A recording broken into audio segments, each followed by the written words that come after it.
మొదటి రాజుల గ్రంథము, ఫస్ట్ కింగ్స్. మొదటి రాజుల గ్రంథము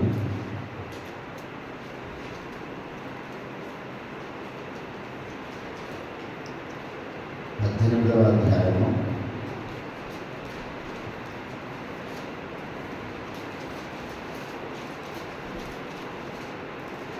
మొదటి రాజుల గ్రంథం 18వ అధ్యాయం 30వ వచనాన్ని మనమందరం కూడా కలిసి చదువుకుందాం. First Kings chapter 18 verse 30. మొదటి రాజుల గ్రంథము 18వ అధ్యాయము 30వ వచనాన్ని మనమందరం కలిసి చదువుకుందాం.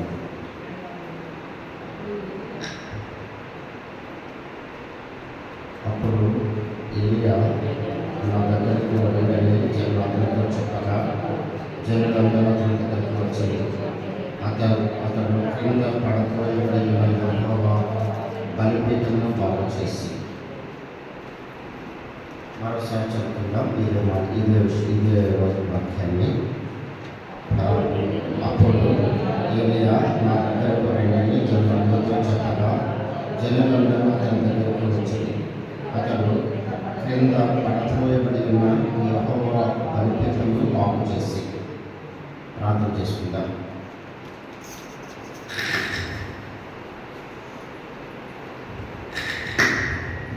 స్తోత్రం తండ్రి, వందనాలు ప్రభువా.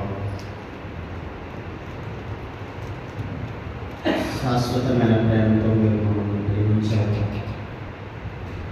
నరకానికి పాత్రలు కావలసిన మా ఆత్మలను రక్షించడానికి పరలోకాన్ని విడిచిపెట్టి తండ్రి యొక్క అభిషేకాన్ని నెరవేర్చడానికి ఈ లోకానికి వచ్చి తండ్రి ఏ ఒక్కరు కూడా నశించి నరకానికి వెళ్ళకూడదని మా అందరి పాపాలను నిమిత్తమై మీరు ప్రభా శిలువలో ఆఖరి రక్తపు బిందువులు కూడా కాచి మా యొక్క సమస్తమైన అతిక్రమ క్రియలను మీరు విడిచివేసి ప్రభా పరలోకపు స్వాస్థ్యాన్ని మాకు ఉచితంగా దయచేసినందుకున్నారు. అంత మాత్రమే కాదు తండ్రి, ఈ లోకంలో ఇంతవరకు కూడా మమ్మల్ని సజీవులకు ఉంచి చాలా కొద్దిమంది వ్యక్తులు విశ్వాసులుగా మేము తండ్రి మీ సన్నిధికి రావడానికి పాటలతో తండ్రి మిమ్మల్ని మెరుగుపరచడానికి సహాయపడుతూ వచ్చారు. ఉన్నాను మీ ఆలయాన్ని తీసుకొచ్చిన ప్రతి బిడ్డను బట్టి మీకు వందనాలు చెల్లిస్తున్నాను తండ్రి. భారంతో బిడ్డలు మీ మందిరానికి నడిపించారు తండ్రి. వచ్చిన వారిని బట్టి మీరు మహిమపడుతూ వందనాలు తండ్రి. ఈ సమయంలో కూడా మొదటి రాజుల గ్రంథము 18వ అధ్యాయం 30వ వచనాన్ని మేము చదువుకోవడానికి సహాయపడ్డారు తండ్రి. ప్రభువా, ఈ యొక్క వాక్యం ద్వారా నాతో మీరు మాట్లాడాలని వేడుకుంటున్నాను. ఈ మండలం అంతా కూడా మీ ఆధీనంలో ఉంచుకోనండి తండ్రి. ప్రభువా, జ్ఞానం లేని వాడను, జ్ఞాపక శక్తి లేని వాడను అయినప్పటికీ కూడా తండ్రి ఘనమైన మీ పరిచర్యలో నన్ను కూడా మీరు ఒక పాత్రగా వాడుకుంటున్నందుకు వందనాలు తండ్రి. ఈ రాత్రి సమయంలో మీ వాక్యం ద్వారా మాతో మీరు మాట్లాడండి ప్రభా. మా హృదయాలను మీ దగ్గర కుమరించి ప్రభా విరిగి నలిగిన హృదయంతో మీ చెంత చేరి ప్రార్థించి ప్రభా మా ఈ యొక్క హృదయం అనే బలిపీఠం తండ్రి మేము సరి చేసుకొని ప్రభా మేము లబ్ధి పొందడానికి సహాయపడమని, అదేవిధంగా తండ్రి ఇంకా ఎవరైనా మీ మందిరానికి వస్తున్నట్లయితే కూడా క్షేమంగా మమ్మల్ని చేర్చండి తండ్రి. చీకటి శక్తులను, అంధకార శక్తులను లయపరచండి.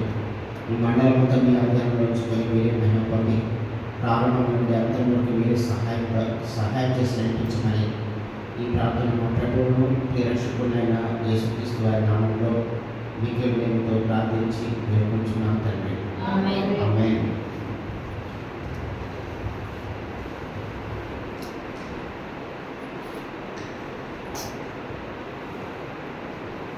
ఇక్కడ మనము చదివినటువంటి భాగాన్ని మరోసారి ఎవరైనా చదవండి.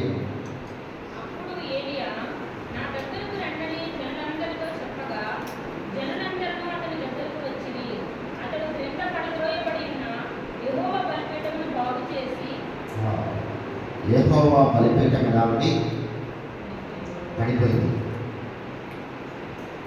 ఇక్కడ మనం చూసినట్లయితే మన యొక్క హృదయం అనేటువంటి బలిపీఠం అన్నది మన హృదయానికి కూడా సంబంధించింది. దేవుడు యొక్క హృదయంలో నివాసం చేస్తూ ఉన్నాడు. ఒకవేళ ఆ యొక్క హృదయము పడిపోయిన పరిస్థితిలో ఉన్నట్లయితే మనము ప్రార్థించినప్పటికీ కూడా, మనము ధూపం వేసినప్పటికీ కూడా అది ఆయన సన్నిధిలో చేరేదిగా ఉండదు. కనుకనే ముందుగా ధూపం వేయడానికి ముందుగా, ప్రార్థన చేయడానికి ముందుగా ఆయన చేస్తున్నటువంటి మొదటి పని ఏంటి? క్రింద పడత్రోయబడి ఉన్న యెహోవా బలిపీఠమును బాగు చేసి. కాబట్టి ముందుగా హృదయం అనేటువంటి యొక్క బలిపీఠమును ముందుగా బాగు చేసుకోవాలి. ఆ తర్వాతే మనము ప్రార్థన చేయాలి. దీని యొక్క అర్థం ఆ విధంగా చెప్పబడుతుంది. కాబట్టి ఇదే అధ్యాయం 18వ అధ్యాయం 36వ వచనం నుండి 39వ వచనం వరకు దయచేసి చదవండి ఎవరైనా ఒకరు.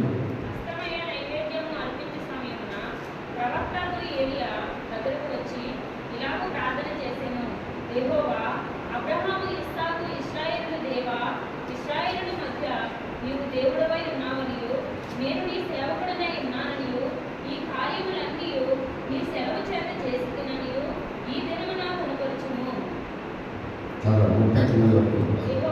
యెహోవా నా ప్రార్థన ఆలకించుము. యెహోవావైన నీవే దేవుడవై ఉన్నావనియు, నీవు వారి హృదయములను నీ తట్టుకు తిరగజేయుదువనియు ఈ జనులకు తెలియనట్లుగా నా ప్రార్థన అంగీకరించుము. అతడు ఇలాగున ప్రార్థన చేయుచుండగా యెహోవా అగ్ని దిగి దహనబలి పశువులను, కట్టెలను, రాళ్లను, బుగ్గిని దహించి కందకమందున్న ఆ నీళ్లను ఆరిపోజేసెను. అంతటా జనులందరూ దానిని చూచి సాగిలపడి యెహోవాయే దేవుడు, యెహోవాయే దేవుడు అని కేకలు వేసిరి. కనుక ఇక్కడ మరి ఏలియా ప్రార్థన చేయడానికి ముందుగా బలిపీఠము పడిపోయి ఉంది. కాబట్టి ఆ బలిపీఠాన్ని ముందుగా ఆయన బాగు చేశాడు. ఆ తర్వాతే ఇక్కడ మరి ఆయన నైవేద్యాన్ని మరి అర్పించినట్లుగా చెప్పబడుతూ ఉంది. కనుక మనం కూడా మన హృదయం అనేటువంటి యొక్క బలిపీఠము ముందుగా అది ఏ స్థితిలో ఉంది? అది సరైన క్రమంలో ఉందా, లేక క్రమాన్ని తప్పించి ఉందా? పడిపోయిన స్థితిలో ఉందా, సీదాగా ఉందా? ఆ నైవేద్యాన్ని అర్పించడానికి అది సరైన పద్ధతిలో అమర్చబడి ఉందా లేదా అన్నది మనం ఒకసారి చూసుకోవాలి. కాబట్టి ఎలియా అదే చేశాడు. ఎందుకంటే అక్కడ బలిపీఠం పడిపోయి ఉన్న దాన్ని సరిచేశాడు. ఆ తర్వాత నైవేద్యాన్ని అర్పించినట్టుగా చెప్పబడుతూ ఉంది. అదేవిధంగా ఆయన ప్రార్థన చేశాడు. ఆ తర్వాత అదేవిధంగా ముందుగా మనము హృదయాన్ని సరి చేసుకోవాలి, తర్వాత మనము ప్రార్థన చేయాలి. అంటే హృదయాన్ని సరి చేసుకోవడం అంటే ఏంటి? ఆయన వైపు తిరగాలి, ఆయనలో మన విశ్వాసంలో ఉండాలి, ఆయనకు ప్రియమైన రీతిగా మన హృదయము సమర్పించుకొని ఉండాలి. అదే విషయాన్ని ఇక్కడ చెప్పబడుతూ ఉంది. ఏమని చెప్పబడుతూ ఉంది? 37వ వచనంలో చూసినట్లయితే, యెహోవా నా ప్రార్థన ఆలకించుము. యెహోవావైన నీవే దేవుడవై ఉన్నావని, నీవు వారి హృదయములను నీ తట్టుకు తిరగజేయుదువనియు ఈ జనులకు తెలియనట్లుగా నా ప్రార్థన అంగీకరించుము. కాబట్టి నీవు వారి హృదయాలను నీ తట్టుకు తిరగజేయుదువనియు ఈ జనులకు తెలియనట్లుగా నా ప్రార్థన అంగీకరించుము. అతడు ఇలాగూ ప్రార్థన చేయుచుండగా యెహోవా అగ్ని దిగి దహన బలి పశువులను, కట్టెలను, రాళ్లను, బుగ్గిని దహించి కందకమందున్న నీళ్లను ఆరిపోచేశాడు. అంతటి జనులందరూ దానిని చూచి సాగిలపడి యెహోవాయే దేవుడు, యెహోవాయే దేవుడు అని కేకలు వేశారు. కాబట్టి ముందుగా హృదయం అనేటువంటి బలిపీఠము దేవునికి దృష్టిలో అది పడిపోయిన స్థితిలో ఉందా లేక అది సరైనటువంటి రీతిలో ఉందా అనేదాన్ని మనం ఒకసారి చూసుకోవాలి. పడిపోయిన స్థితిలో ఉన్నప్పటికీ కూడా మనము ప్రార్థన చేస్తూ ఉన్నట్లయితే లేక ధూపం వేస్తూ ఉన్నట్లయితే అది ఏ విధంగా వెళ్ళి చేరుతుంది? కాబట్టి అది చేరదు. కాబట్టి ఇక్కడ ఆత్మ సంబంధమైనటువంటి రీతులలో మనం చూసినట్లయితే ఇక్కడ బలిపీఠము పూలతో వేయబడి ఉంది, పడిపోయి ఉంది. ఆ యొక్క దాన్ని ముందుగా మనం పునాది నిర్మించుకోవాలి, సరైన రీతిగా దాన్ని మనం చేసుకోవాలి, సెట్ చేసుకోవాలి. ఆ తర్వాతే మనము ప్రభువు దగ్గర ప్రార్థన చేయాలి లేక ధూపము వేయాలి. అప్పుడు ఆ ధూపము ఆయనకి ప్రియముగా ఉంటుంది, దానికి మనకి రిఫ్లెక్ట్ అవుతుంది, మనకి దానికి జవాబు దొరుకుతుంది, సుగంధ సువాసనగా వెళ్తుంది, దేవునికి ప్రియమైనదిగా ఉంటుంది. కాబట్టి ఇక్కడ మరొక మాట చెప్తున్నాడు ఆయన పౌలు గారు చెప్తున్నారు. 2 తిమోతికి రాసిన 2వ పత్రిక 2వ అధ్యాయము 2 తిమోతి 2వ అధ్యాయంలో 22వ వచనంలో చూసినట్లయితే నీవు యవనేచ్ఛల నుండి పారిపోము, పవిత్ర హృదయులై ప్రభువునకు ప్రార్థన చేయువారితో కూడా నీతిని, విశ్వాసమును, ప్రేమను, సమాధానమును వెంటాడుము. ఇక్కడ మనం చూసినట్లయితే మధ్య భాగం నుండి మనం చూసినట్లయితే పవిత్ర హృదయులై, పవిత్రమైనటువంటి హృదయం గలవారమై ప్రభువునకు ప్రార్థన చేయువారితో కూడా నీతిని, విశ్వాసమును, ప్రేమను, సమాధానమును వెంటాడము. ఈ క్వాలిటీస్ అన్నీ కూడా ఉండాలి, పవిత్ర హృదయమై ఉండాలి. మనం ముందుగా ఎలా ఉండాలి? పవిత్ర హృదయమై ఉండాలి. మన హృదయం పవిత్రంగా ఉండాలి. ప్రభువులకు ప్రార్థన చేయువారితో కూడా నీతి, విశ్వాసము, ప్రేమ, సమాధానము ఇవన్నీ కూడా మనలో ఉండాలి. వాటిని మనము వెంటాడాలి.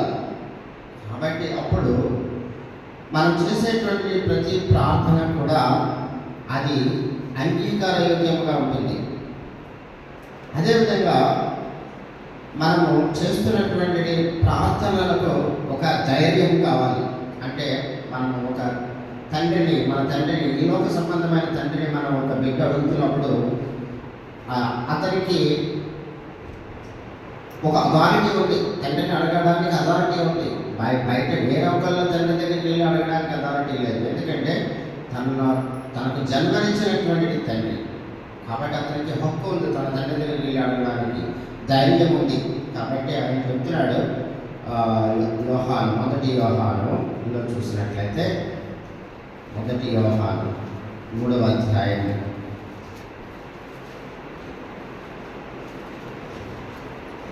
1 యోహాను 3వ అధ్యాయము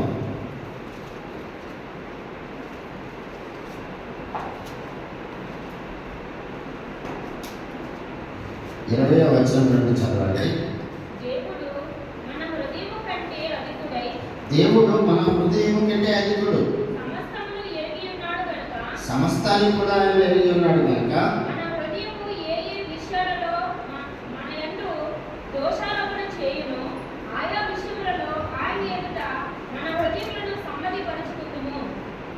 చదవండి.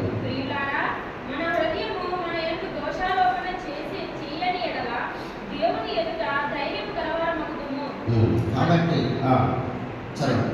మరియు మనం ఆయన ఆజ్ఞలను గైకొనుచు ఆయన దృష్టికి ఇష్టమైనవి చేయించున్నాము కనుక మనం ఏమి అడిగినను అది ఆయన వలన మనకు దొరుకును. కాబట్టి ఒక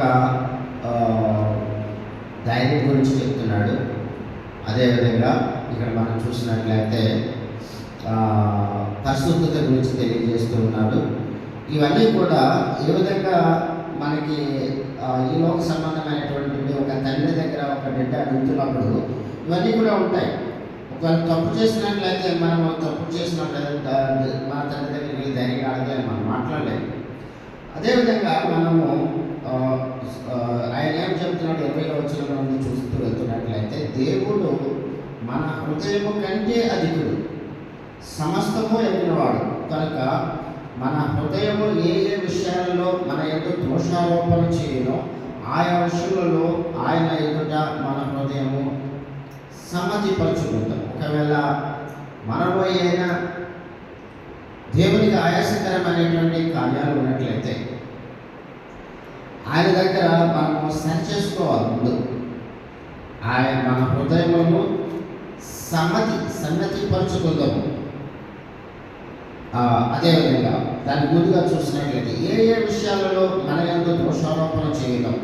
కాబట్టి మనకి తెలుసు, మన అంతరాత్మ తెలుసు. మనం తప్పు చేసి కూడా తండ్రి దగ్గరికి వెళ్ళి అడగాలి అంటే ఈ లోకంలో కొంచెం భయపడతాం.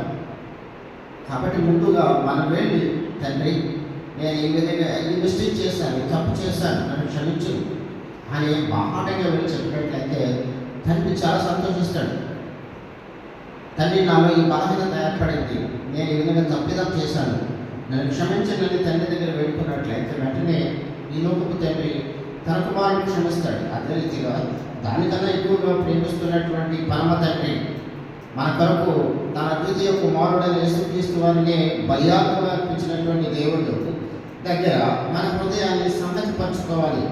అంత మాత్రమే కాదు, 21లో చెప్తున్నాడు ఆయన, 22 ప్రియులారా మన హృదయము మన యొక్క దోషారోపణ చేయని యెడల దేవుని ఎదుట ధైర్యం గలవారుగా ఉంటాం. కాబట్టి మనము జనరల్గా చూసినట్లయితే తప్పు చేయని వాడు చాలా ధైర్యంగా ఉంటాడు. కొంతమంది తప్పు చేసి కూడా చాలా ధైర్యంగా ఉన్నట్లుగా కనపడతారు.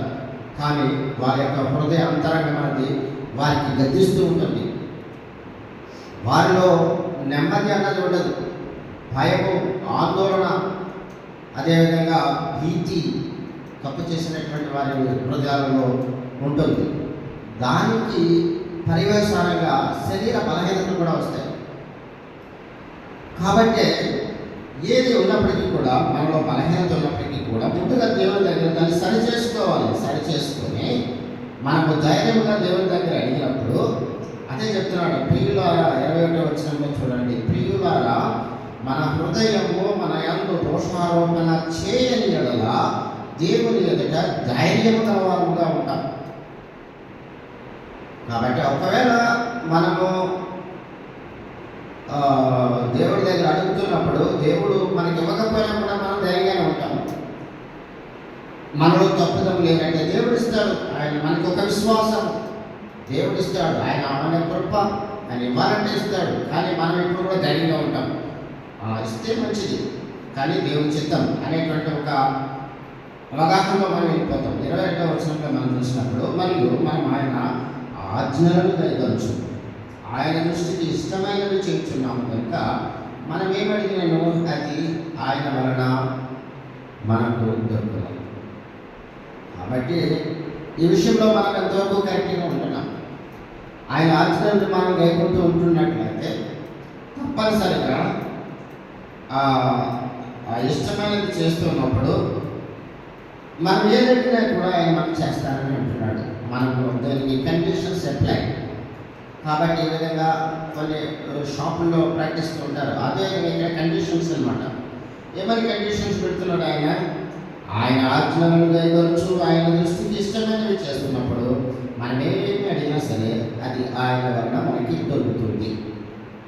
కాబట్టి ఇవన్నీ కూడా మన హృదయాన్ని మనం సరి చేసుకోవాలనేటువంటి విషయాన్ని గురించి ఘోషిస్తూ ఉన్నాయి.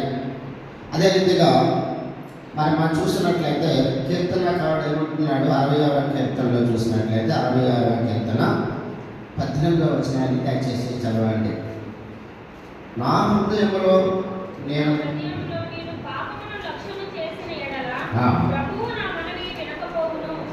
చూసారా కీర్తనకారుడు ఏమంటున్నాడు? కాబట్టి మనం ఒకవేళ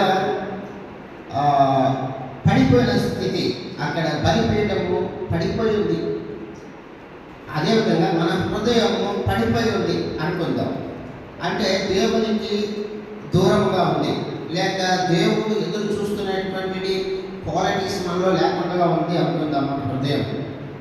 ఆ టైంలో మరి కీర్తనకారుడు తన అనుభవాన్ని చెప్తున్నాడు. ఇక్కడ 66వ కీర్తన 18వ వచనంలో మనం చూసినప్పుడు, చాలా స్పష్టంగా ఆయన చెప్తున్నాడు, తేటగా చెప్తున్నాడు. నా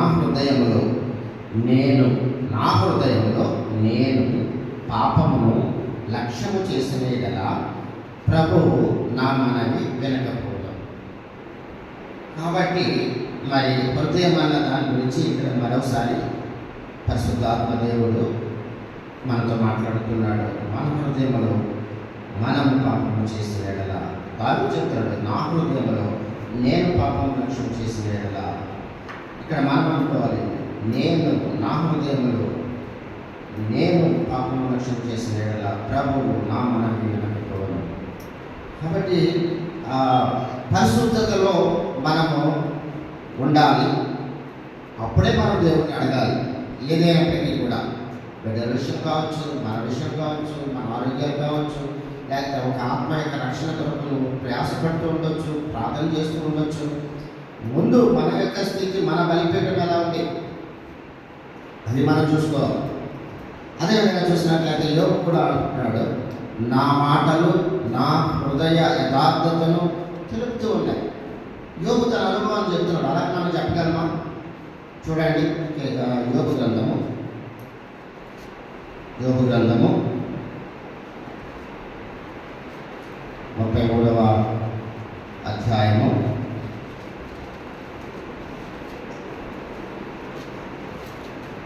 33వ అధ్యాయము 3వ వచనం చదవండి.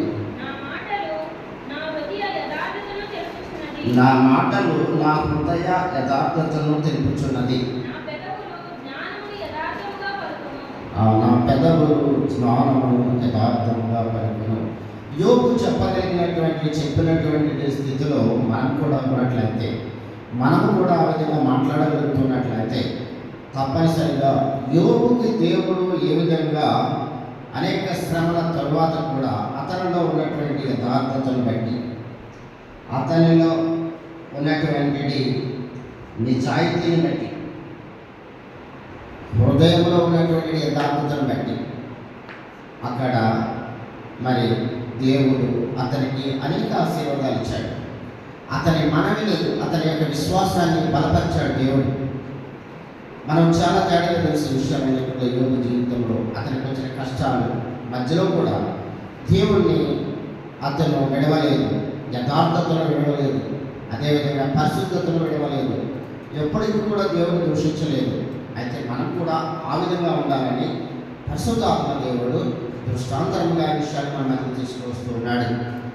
కొంతమంది వేషధారణతో ప్రార్థన చేస్తూ ఉంటారు. ఆయన ప్రభువైన యేసుక్రీస్తు వారు చెప్తున్నారు, నేను చెప్పట్లేదు అంటే. కాబట్టి ఇవన్నీ కూడా మనలో మన యొక్క హృదయం ప్యూరిఫై అవ్వాలని, చాలా పరిశుద్ధత నుండి ఇంకా పరిశుద్ధతలోకి వెళ్ళాలని మాత్రమే తప్ప ఎవరినో కించపరచాలని కాదు. ఒకవేళ నేను వాక్యాన్ని ప్రకటిస్తూ కూడా నా హృదయం సంభాషణతో నిండి ఉన్నట్లయితే అది నా యొక్క ఆత్మకు అది ఒక పెద్ద భయంకరమైనటువంటి ఎదుర్పు. కాబట్టి మనం ఏంటంటే దేవుని బిడ్డలుగా ఉన్నాము, దేవుని యొక్క రాకడ వరకు మనము నిరీక్షణ కలిగి ఉన్నాము.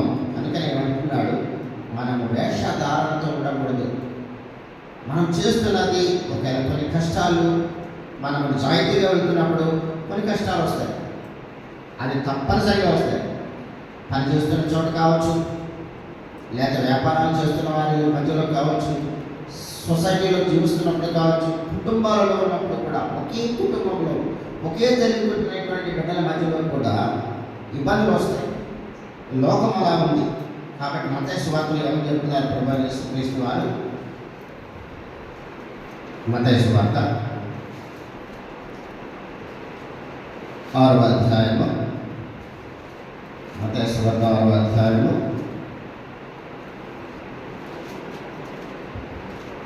5వ వచనం. మరియు మీరు ప్రార్థన చేయనప్పుడు వేషధారుల వలె ఉండవద్దు. ఎలా ఉండవద్దు అని చెప్తున్నాడు ఆయన? వేషధారుల వలె. కాబట్టి మనము వేషధారులుగా ఉండద్దు అనే విషయాన్ని ప్రభు గుర్తు చేస్తున్నాడు.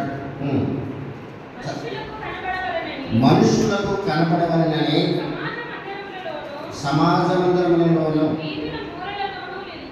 వీధుల మూలలోను నిలిచి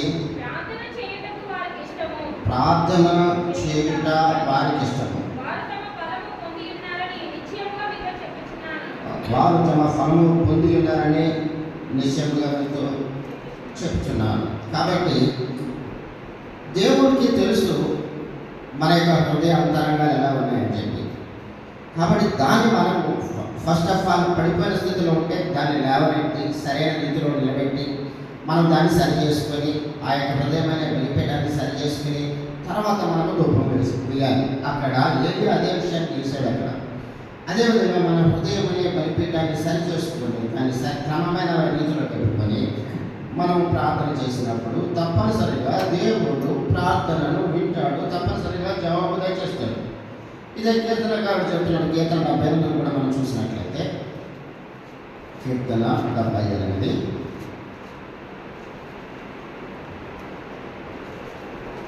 ముఖస్థుతి గురించి చెప్తూ ఉన్నాడు ఆయన. ముఖస్థుతి, చాలామంది ముఖస్థుతిగా ఉంటారు. కాబట్టి ముఖస్థుతిగా ఉండకూడదని ప్రభు చేస్తున్నాడు. కీర్తన 78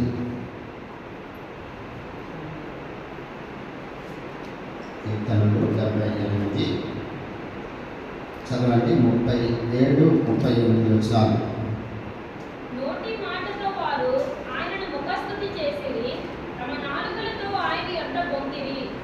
నోటి మాటతో వారు ఆయనను ముఖస్తుతి చేసేది. కాబట్టి ఏదో మనము కొంతమంది సహాయము మనము ఎదురు చూసి వెళ్ళి అడిగినప్పటికీ కూడా ముఖస్థుతికి చెప్తాం, చూద్దాం చేద్దాం అంటారు తప్ప అయితే ముఖస్థుతికి అలా చెప్తారు. కాబట్టి ఇక్కడ అదే విషయం వచ్చేసి నోటి మాటతో వారు ఆయనను ముఖస్థుతి చేసి ఆయన దేవుని ముఖస్థుతి చేశారు. దావీదు చెప్తున్నాడు, తన అనుభవాన్ని చెప్తున్నాడు ఆయన. తర్వాత చదవండి. తమ నాలుకతో ఆయన యొక్క బొంకిరి. అయితే ఆయన వాత్సల్య సంపూర్ణుడై వారిని నశింపచేయక వారి దోషమును పరిహరించువాడు. తన ఉగ్రతను ఏమాత్రమును రేపుకొనక పలుమారు కోపము అణుచుకునివాడు. కాబట్టి దేవుని యొక్క ఉగ్రత మన పైన వచ్చినట్లయితే మనము ఏమైపోయి ఉండేవాళ్ళము. అయితే ఆయన మన మీదకి రావాల్సినటువంటి ఉగ్రతకు బదులుగా వాత్సల్యాన్ని చూపించాడు. అంత మాత్రమే కాదు, మన మీదకి రావాల్సినటువంటి కోపాన్ని ఆయన అంచుకున్నాడు, ప్రేమను ప్రదర్శిస్తూ ఉన్నాడు. కాబట్టి మనము లయం కాకుండా ఉన్నాం. ఎన్నిసార్లు మనము దేవుని ఆయాసాన్ని కలిగించాం, వాక్యాన్ని మనము వింటూ ఉన్నాము, వాక్యాన్ని మనము బోధిస్తూ ఉన్నాము, అదేవిధంగా మనము ప్రార్థన చేస్తూ ఉన్నాము. అన్ని క్రమంగా ఉండొచ్చు. అయితే మన హృదయము ఆయనకు ఇచ్చామా లేదా? హృదయపూర్వకంగా మనము దేవుని దగ్గర వేడుకుంటున్నామా లేదా? హృదయపూర్వకంగా ఆయన ఆజ్ఞలను అనుసరిస్తున్నామా లేదా? కాబట్టి ఇక్కడ ఈ వాక్యాన్ని తీసుకొచ్చాడు పరిశుద్ధాత్మ దేవుడు. నోటి మాటతో వారు ఆయనకు ముఖస్థుతి చేసేది, తమ నాలుకతో ఆయన యొక్క బొంకిరి. అయితే ఆయన వాత్సల్య సంపూర్ణుడై వారిని నశింపచేయగా వారి దోషమును పరిహరించువాడు. తన ఉగ్రతను ఏమాత్రము రేపుకొనక పలుమార్లు కోపము పంచుకున్నవాడు. కాబట్టి చేయొద్దన్న కార్యాన్ని మనం చేస్తాం, చెయ్యమన్న కార్యాన్ని మనం చేయం. ఎన్ని బలహీనతలు మనలో ఉన్నాయి. కాబట్టి మనం ఒకసారి హృదయాన్ని అనేటువంటి బలిపీఠం దగ్గర దాన్ని మనం సరి చేసుకోవాలి ముందుగా. అంతేగాని ఏదో ప్రభువా అది ప్రభువా ఇది ప్రభువా అని చెప్పేసి మనము ఆయన దగ్గర ప్రార్థన చేస్తూ ఉంటేనే అది ఆయన సన్నిధికి వెళ్ళదు, రూపంగా వెళ్ళదు. ఎందుకంటే అది పడిపోయి ఉంది, హృదయం అనేటువంటి బలిపీఠము పడిపోయి ఉంది. That is not in a proper way. దాన్ని సరి చేసుకోవాలి ముందు. కాబట్టి ఈ విషయాలన్నీ కూడా దేవుడు మన మధ్యకి తీసుకొస్తున్నాడు ప్రార్థనకు వెళ్ళడానికి ముందుగా. కాబట్టి అన్నీ కూడా ఏదో మనము బలహీనతలు ఎత్తి చూపడానికని కాదు, కానీ దేవుడు మనము దీని ద్వారా ప్యూరిఫై అవ్వాలని, అంటే దీన్ని మనము తెలుసుకొని సరైన క్రమంలో మనం వెళ్ళి దేవుని యొక్క ఆశీర్వాదాలు మనం అందరం కూడా పొందాలని దేవుని యొక్క ఆశ. కాబట్టి ఇదే కీర్తనలో కూడా చూసినట్లయితే కీర్తన 19వ అధ్యాయంలో కూడా మనం చూసినట్లయితే కీర్తనకారుడు ఏమంటున్నాడు చూద్దాం. నా యొక్క హృదయ ధ్యానం, నా యొక్క నోటి మాటలు ఎలా ఉన్నాయని చెప్తున్నాడు ఆయన. 19వ కీర్తన 14వ వచనం చదవండి. యెహోవా నా ఆశ్రయదుర్గమా, నా విమోచకుడా, నా నోటి మాటలను, నా హృదయ ధ్యానమును నీ దృష్టికి అంగీకారములగును గాక. కాబట్టి దేవుడి దగ్గర ఏ విధంగా ముందుగా అడగాలి. 19వ అధ్యాయం 14వ వచనంలో చూసినప్పుడు కీర్తనలో యెహోవా నా ఆశ్రయదుర్గమా, నా విమోచకుడా, నా నోటి మాటలను, నా హృదయ ధ్యానమును నీ దృష్టికి అంగీకారం కావాలి. కాబట్టి అది మనం నోటితో మాట్లాడే మాటలు, హృదయంలో మనం చేస్తున్నటువంటి ధ్యానము, హృదయంలో ఒకరి గురించి మనం ఊహించుకుంటున్నటువంటి కార్యాలు, అవన్నీ కూడా దేవుని దృష్టికి అంగీకారంగా ఉండాలి. పైకి బ్రదర్ అని చెప్పి మాట్లాడుతూ ఆ తర్వాత వెనకకి వెళ్ళి బోధులు తీస్తూ ఉన్నటువంటి ఆ సహోదరుడు కావచ్చు, సహోదరి కావచ్చు, అదే ఆ విషయంలో మనము దేవుని దృష్టిలో ఎలా ఉన్నాం. ఎందుకంటే ఒకవేళ మనకి మనంగా సరిపెట్టుకోవచ్చు. ఒక సహోదరుడు, ఒక సహోదరి ఆశీర్వదించబడుతూ ఉంటారు అనుకుందాం. వారిని చూసి మనం సంతోషించాలి. దేవుడు మంచి ఆశీర్వాదాన్ని ఇచ్చాడు పలానా సహోదరుడికి. ఫర్ ఎగ్జాంపుల్ సహోదరుడు జాన్సన్ ఉన్నాడు.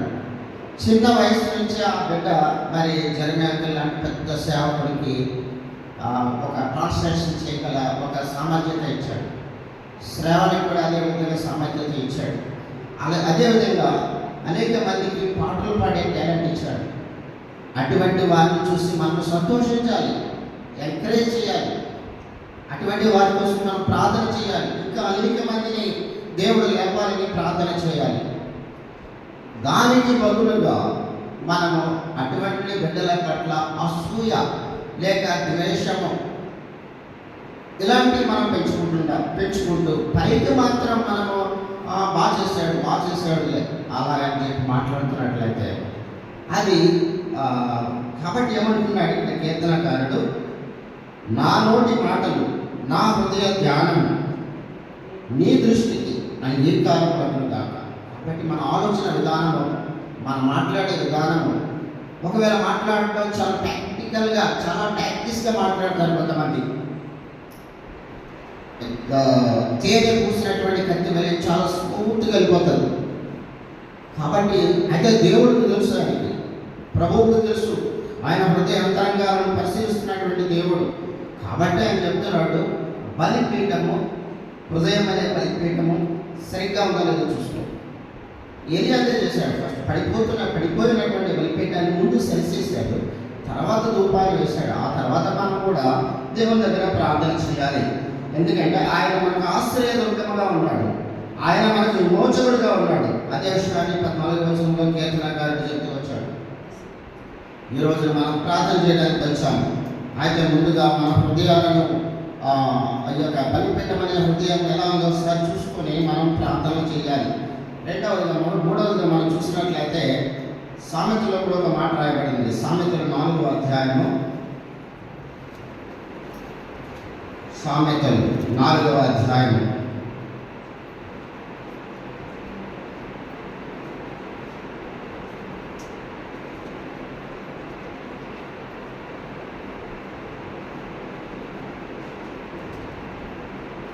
23వ వచనం దయచేసి చదవండి.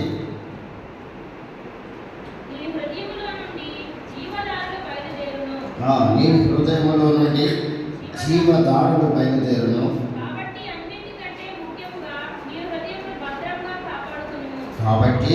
అన్నిటికంటే ముఖ్యముగా నీ హృదయమును భద్రముగా కాపాడుకో. మనం కోపపడడం తప్పు కాదు.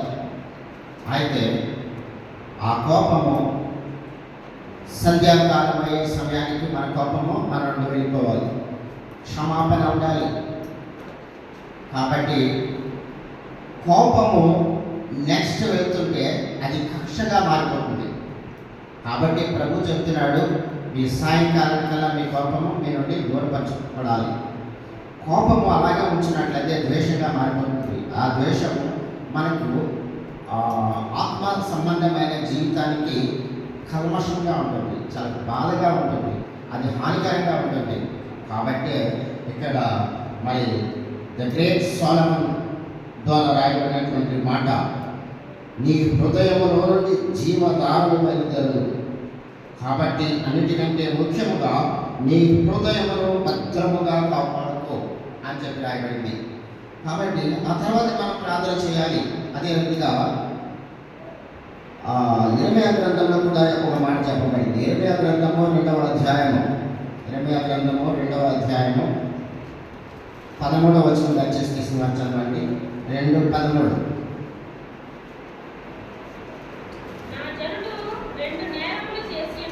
నా జనులు 2 నేరాలు చేసి ఉన్నారు.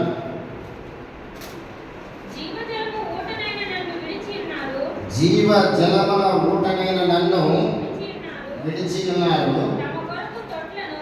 తమ కొరకు తొట్లను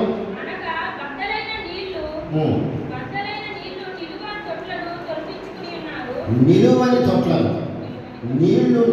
తొట్లను తొలగించుకుని ఉన్నారు. దేవుడు చెప్తున్నాడు, జీవధారలు నీ నోటి నుంచి బయటకు వెళ్తాయి అంటున్నాడు. రెండవదిగా ఇక్కడ సామెతలో చూసాము.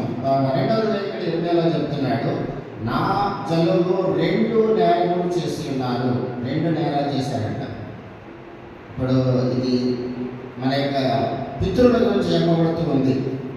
ఇది మనకి ఎంతవరకు వర్తిస్తుంది అనేది మనం సర్చ్ చేసుకోవాలి. నా జనులు 2 నేరములు చేసి ఉన్నారు. జీవ జలముల ఊటనైన నన్ను విడిచి ఉన్నారు. ఆయన దగ్గర జీవ జలధారాలు ఉన్నాయి. కాబట్టి అవన్నీ కూడా ఆయన దేవుడు మనకి ఇస్తున్నాడు. అయితే జీవ జలముల ఊటనైన నన్ను విడిచి ఉన్నారు. తమ కొరకు తొట్లను అనగా బద్దలై నీళ్లు నిలువని తొట్లను తొలిపించుకొని ఉన్నారు. కాబట్టి ఏంటంటే ఆయన చెప్తున్నాడు, జీవధారలు నీ నుంచి నేను ప్రవహింపచేస్తానని చెప్పి వాగ్దానం చేస్తున్నాడు దేవుడు. కాబట్టి నిన్ను పరలోకంలో గొప్పగా నేను ఆశీర్వదిస్తానని చెప్తున్నాడు దేవుడు. అదేవిధంగా నీ ద్వారా అనేకమైన అద్భుతమైన కార్యాలను చేయాలని నేను ఈ లోకంలో ఏర్పరచుకున్నానని చెప్పారు. నీకు జ్ఞానాన్ని ఇచ్చాడు, నాకు జ్ఞానాన్ని ఇచ్చాడు. అదేవిధంగా ఆయన మనల్ని ప్రేమించాడు, ప్రేమ ఎలా ఉంటుందనేది చూపించాడు. అయితే దాన్ని మనం ఎంతవరకు అనుసరిస్తున్నాము? ఇక్కడ ఇర్మీయా ద్వారా చెప్పబడినటువంటి మాటలు ఎలా ఉన్నాయి? నా జనులు 2 నేరాలు చేసుకున్నారు. జీవ జలముల ఊటమైన నన్ను విడిచి ఉన్నారు. తమ కొరకు తొట్లను, అవి ఎలాంటివి అంట? బద్దలై నీళ్లు లేవని తొట్లను తొలిపించుకొని ఉన్నారు. కాబట్టి వ్యర్థముగా ప్రయాసపడుతూ ఉన్నారు. చాలా సింపుల్గా చెప్పాలంటే వ్యర్థముగా ప్రయాసపడుతూ ఉన్నారు. కాబట్టి దేవుని మీద ఆధారపడుతున్నప్పుడు, చిన్న పిల్లలు మన మీద ఆధారపడినప్పుడు, మన తల్లిదండ్రుల మీద ఆధారపడినప్పుడు వారు నిశ్చింతగా ఉండొచ్చు. వారికి వారే ప్రయత్నం చేసినట్లయితే కొన్ని ప్రమాదాలు ఎదురవుతాయి. అందరూ అటువంటి ఐటమ్ తీసుకోవడానికి చిన్న బిడ్డ ప్రయాసపడుతున్నప్పుడు పడిపోవచ్చు, వాళ్ళకి ఏదైనా ఫ్రాక్చర్ అవ్వచ్చు, ఇబ్బంది పడవచ్చు. అదే తల్లిదండ్రుల దగ్గర ఆధారపడి నాకు అది కావాలని అడిగినప్పుడు చాలా సునాయాసంగా తీసి ఇవ్వగలరు వాళ్ళు. దేవుడు కూడా మనకేం చెప్తున్నాడు అంటే, నువ్వు నా మీద ఆధారపడి నువ్వు ఈ విధంగా ఉంటావు, జీవధారలు నేను వచ్చి నేను ప్రవహింప చేస్తానని వాగ్దానం చేస్తూ ఉన్నాడు దేవుడు. అదే రీతిగా మనం చూసినట్లయితే ఆయన మనకి జీవాన్ని ఇవ్వడానికి వచ్చారని చెప్తున్నాడు. మనందరికీ తెలిసిన మాట యోహాను సువార్త 10వ అధ్యాయం. యోహాను సువార్త 10వ అధ్యాయం. ఈ లోకంలో మనము ఎవరు కూడా నిరంతరంగా ఉండవు. అయితే నేను జీవము కలుగజేయటకు వచ్చాను అని చెప్పాడన్నమాట. జాన్ గోస్పెల్ 10వ అధ్యాయం 10వ వచనం దయచేసి చదవండి.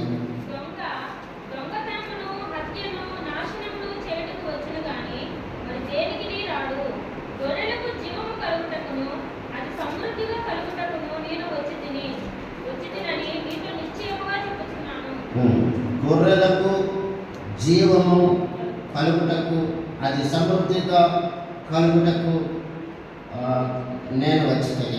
కాబట్టి మనము దేవుని దృష్టిలో గొర్రెలుగా ఉన్నాం, అమాయకులుగా ఉన్నాం. కాబట్టి మన యొక్క సొంత నిర్ణయాలతో, సొంత అభిప్రాయాలతో మనము వెళ్ళిపోయినట్లయితే గొర్రెలు కూడా తమ యొక్క సొంత ఆలోచనతో ఆ కాపరి మాట వినకుండా వెళ్ళిపోయినట్లయితే అది లోయలో పడిపోవచ్చు, ముళ్ళలో పడిపోవచ్చు, కష్టాలు ఎదురు చూడవచ్చు. అయితే ఇక్కడ ప్రభు చెప్తున్నాడు, నేను నీకు మంచి కాపరిగా ఉన్నాను, కాబట్టి నేను నీకు జీవాన్ని ఇవ్వడానికి వచ్చాను. కాబట్టి అవన్నీ వదిలిపెట్టేసి మన సొంత నిర్ణయాల ప్రకారంగా మనం వెళ్ళిపోయి మన హృదయమైనటువంటి బలిపీఠం పడిపోయి ఉన్నా సరే అక్కడ కోపం వేస్తానే ఉంటాను, సొంత కార్యాలు చేస్తానే ఉంటాను. కాబట్టి ఇది కరెక్ట్ ఇదే కరెక్ట్ అని మనం చేసినట్లయితే అది ప్రయోజనం కాదు. కొలస్సీలకు రాసిన పత్రికలో కూడా ఆయన ఏం చెప్తున్నాడు, ఇదే విషయాన్ని చెప్తున్నాడు. క్రీస్తు వాక్యము మీలో సమృద్ధిగా నివసింపనియండి అంటున్నాడు ఆయన. చదవండి కొలస్సీలకు రాసిన పత్రిక 3వ అధ్యాయము 16వ వచనం. కొలస్సీ 3:16.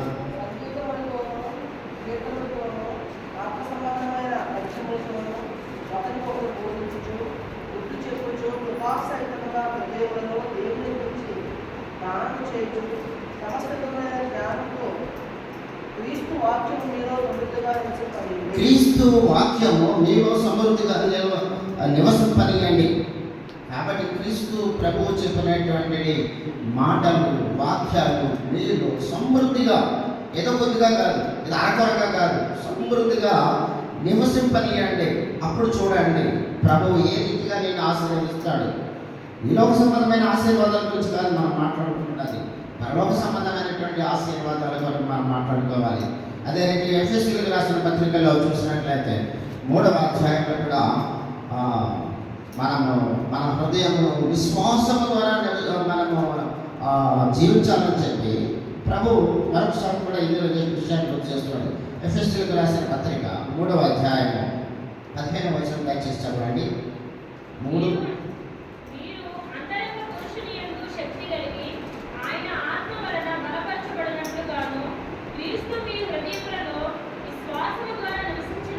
క్రీస్తు మీ హృదయములలో విశ్వాసము ద్వారా నివసించినట్లు తన మహిమ వచనం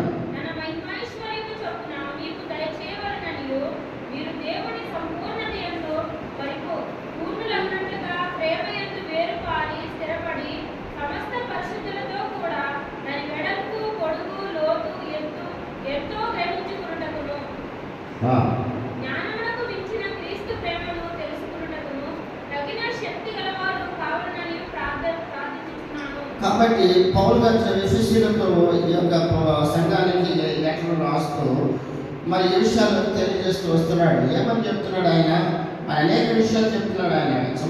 చూసినట్లయితే క్రీస్తు మీ హృదయములలో విశ్వాసము ద్వారా నివసించాలని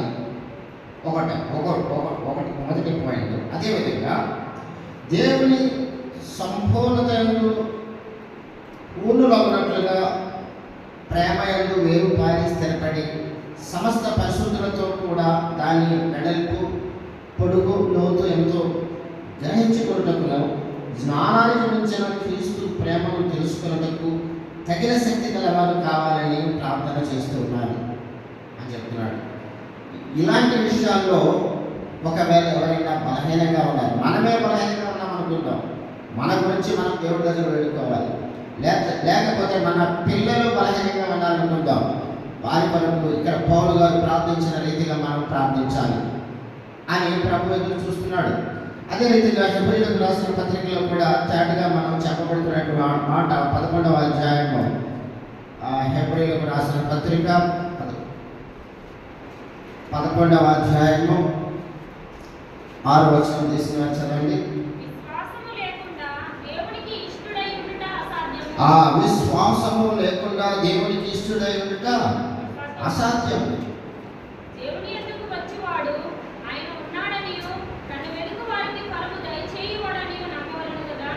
కాబట్టి దేవుడు ఉన్నాడు, మన మధ్య ఉన్నాడు, మనతోటే ఉన్నాడు.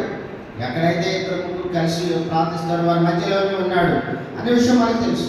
అయితే విశ్వాసము, ఆ విశ్వాసం ఉందా మనకి? ఈ రోజున ఎంతమంది మనం రాగలిగాం దేవుని మందిరానికి? ముందుగా ప్రకటన చేస్తున్నాం.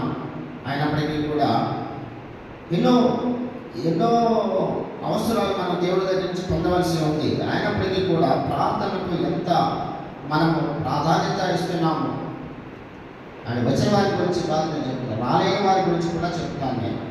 కాబట్టి ప్రాబ్లమ్స్ ఉంటాయి ఈ లోకంలో. ప్రాబ్లమ్స్ మానవుడు ఆడపిల్ల దగ్గర నుంచి ప్రైమ్ మినిస్టర్ దగ్గర నుంచి ప్రతి ఒక్కరికి కూడా నిద్రించడానికి కూడా సమయం లేదు. ఇంకా మనము రాత్రి 10 గంటలు పడుకున్నట్లయితే పొద్దున 5 గంటల వరకు కూడా నిశ్చింతగా నిద్రపోవచ్చు. కానీ కొంతమందికి ధన సంపాదన వచ్చే కొద్ది టాటా, బిర్లా, మఫత్లా ఈ విధంగా చూసినట్టే వీళ్ళందరికీ కూడా నిద్ర రాదు. డబ్బు, బిజినెస్ అంటే వాళ్ళు టార్గెట్ ఉండదు. ప్రపంచంలో కుబేరుడుగా ఉండాలంటే, నా స్థాయి పడిపోకుండా ఉండాలంటే, మెయింటైన్ చేయాలంటే వాళ్ళకి నిమిషానికి వచ్చింది ₹1,00,00,000 ఆదాయాలు ఉన్నాయి మీరు సెన్సెస్ చూసినట్లయితే. కాబట్టి వారికి నిద్ర కూడా రాదు. అయితే దేవుడు మనకు మంచి నిద్రని ఇస్తాడు. పండుగల వెంటనే మంచి నిద్ర ఇస్తాడు దేవుడు.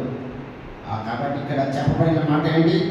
మనం చూసినటువంటి 6వ వచనంలో చూసినట్లయితే, విశ్వాసము లేకుండా దేవుని దృష్టిలో అసాధ్యం. దేవుని యొద్దకు వచ్చేవాడు ఆయన ఉన్నాడని తన వెతుకు వారికి ఫలము దయచేవాడని నమ్మాలి.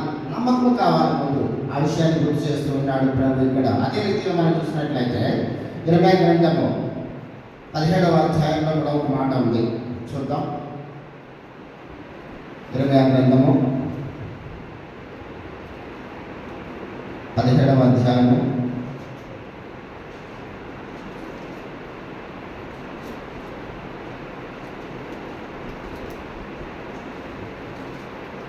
5వ వచనం చదవండి. యెహోవా ఇలాగూ సెలవిచ్చుచున్నాడు, నరులను ఆశ్రయించి శరీరులను తనకు ఆధారముగా చేసుకొనుచు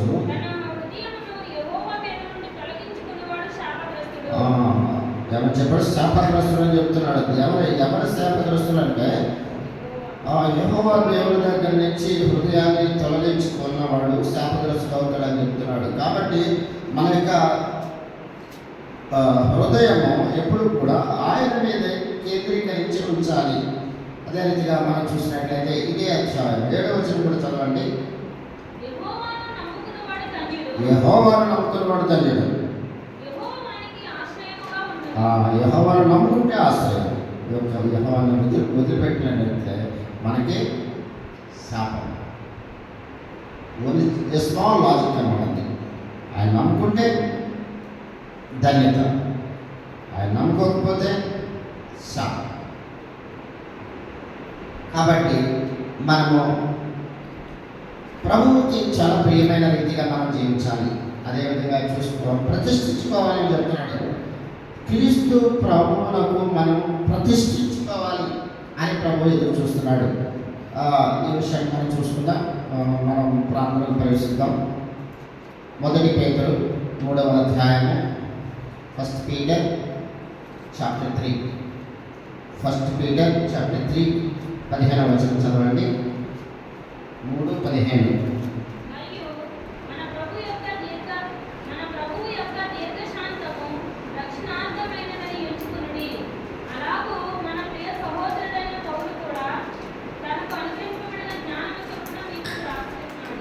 మీరేం చదువుతున్నారు? 1 Peter chapter 3 verse 15.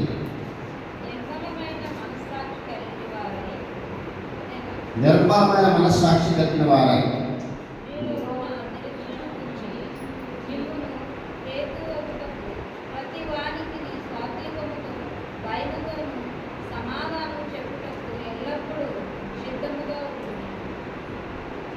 మీ హృదయములను క్రీస్తును ప్రభువుగా ప్రతిష్ఠించుడి. దానికి ముందుగా చెప్పాడు, నిరీక్షణ కలిగిన వారే మిమ్మల్ని హేతువు అడుగు ప్రతి దానికి సాత్వికముతోనూ భయముతోనూ సమాధానము చెప్పుటకు ఎల్లప్పుడూ సిద్ధంగా ఉండండి. మన మాట, మన యొక్క తీరు ఎలా ఉండాలన్న విషయాన్ని చెప్తున్నాడు. సాత్వికతతో ఉండాలి, భయముతో ఉండాలి. అదేవిధంగా మీ హృదయములను క్రీస్తునకు, ప్రభువునకు ప్రతిష్ఠించుకున్నట్లుగా ఉండాలి అని చెప్తున్నాడు ఆయన. ఈ లోకంలో మనం అనుకుంటున్నామా? కోపావేశాలు,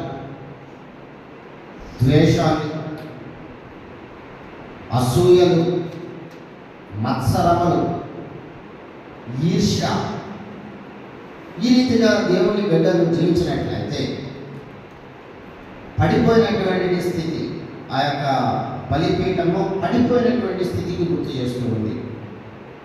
సాత్వికము, దయాళత్వము, మంచితనము, ప్రేమ, క్షమాపణ, ఇవన్నీ కూడా ఉన్నట్లయితే ఆ యొక్క బలిపీఠము సరైన రీతిగా ఉన్నట్టుగా లెక్క. అప్పుడు మాత్రమే మనం ప్రార్థన చేసినప్పుడు, సరైన క్రమంలో ఉన్నప్పుడు మనం ప్రార్థన చేసినప్పుడు అది మనము ధూపము అది వెళ్తుంది, పరిమళ వాసన వెదజల్లుతుంది. ఆ రీతిగా ఉండాలని ప్రభు మన నుంచి ఆశిస్తూ ఉన్నాడు. ఒక మాట మనం చూసుకొని మనము ప్రారంభంలోకి వెళ్ళిపోదాం. మొదటి కొరింథీయులకు రాసిన పత్రికలో మనం చూసినట్లయితే 11వ అధ్యాయము, 1 Corinthians chapter 13.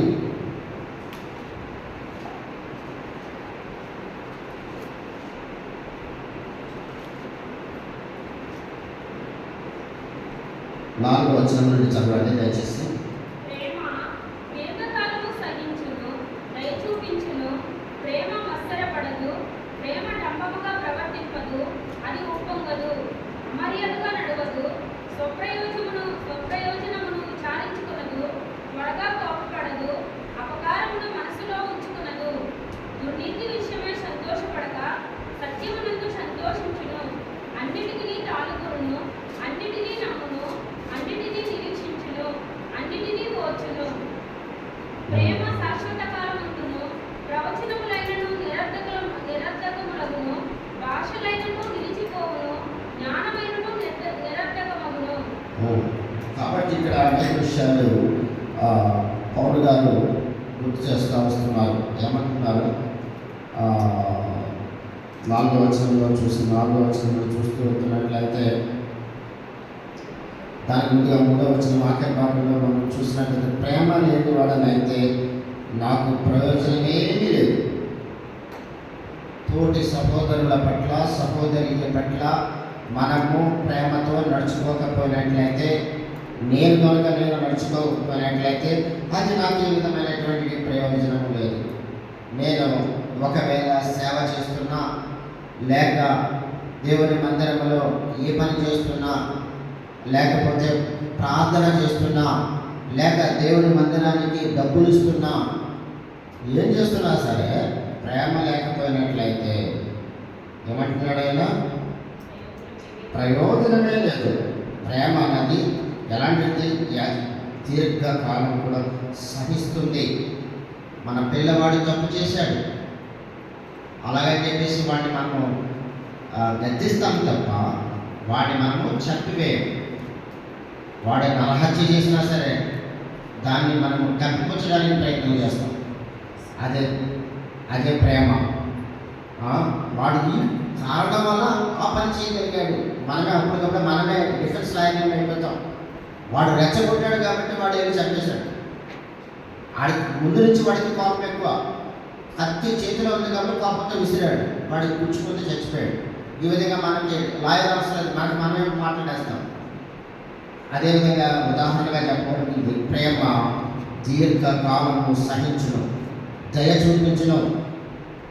ఈ ప్రేమ అన్నది దీర్ఘకాలము సహిస్తుంది, దయ చూపిస్తుంది.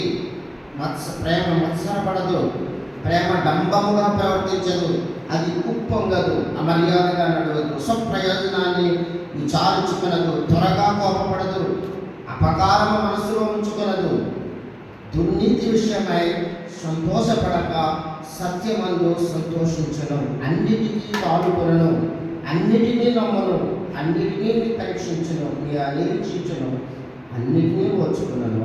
ప్రేమ శాశ్వత కాలమందును.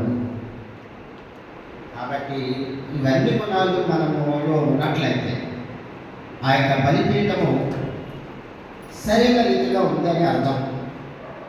అప్పుడు మనం చేసిన ప్రార్థన ధూపం వలె అది వెళ్తుంది దేవుని సన్నిధికి. దానికి మనకి పరిమళ వాసనగా మనకి తిరిగి జాబు దొరుకుతుంది. అది విడిచిపెట్టి నామినల్గా రొటీన్ టైప్లో మనం ప్రార్థన చేసినట్లయితే, సపోజ్ ఒక కుష్టి వ్యాధి వచ్చింది అనుకుందాం.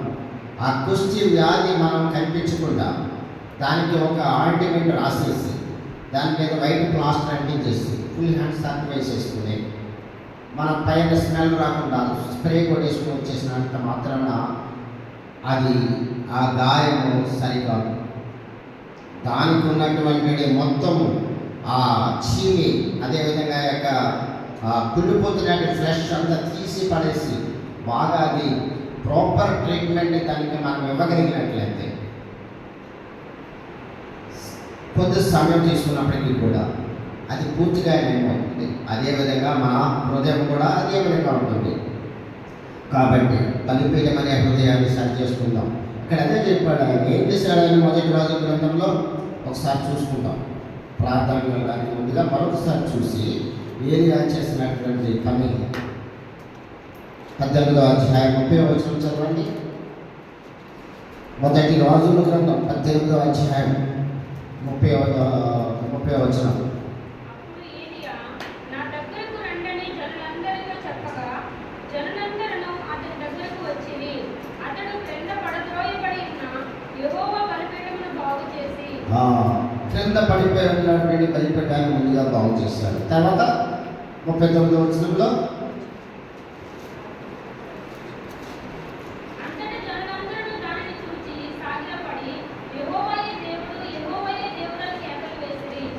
కాబట్టి జనులందరూ కూడా చూసి తర్వాత మధ్యలో జరిగిన కార్యాలన్నీ కూడా మనం ఇప్పుడు చూసుకున్నాం. మనకి ఇంకా మళ్ళా సమయం లేదు. వాళ్ళు ఏం చేశారు? వారి హృదయాలను నీ తట్టుకు తిరగ చేయదు అని మధ్యలో రాయబడింది. 37వ వచనం మధ్య భాగంలో రాయబడింది. మన హృదయాలు ఆయన తట్టు తిప్పుకోవాలా. పడిపోతున్నటువంటి బలిపీఠాన్ని సరిచేయాలా. దెన్ మనం ప్రార్థన చేయాలా. Then God will hear all the prayers and he will give the reply.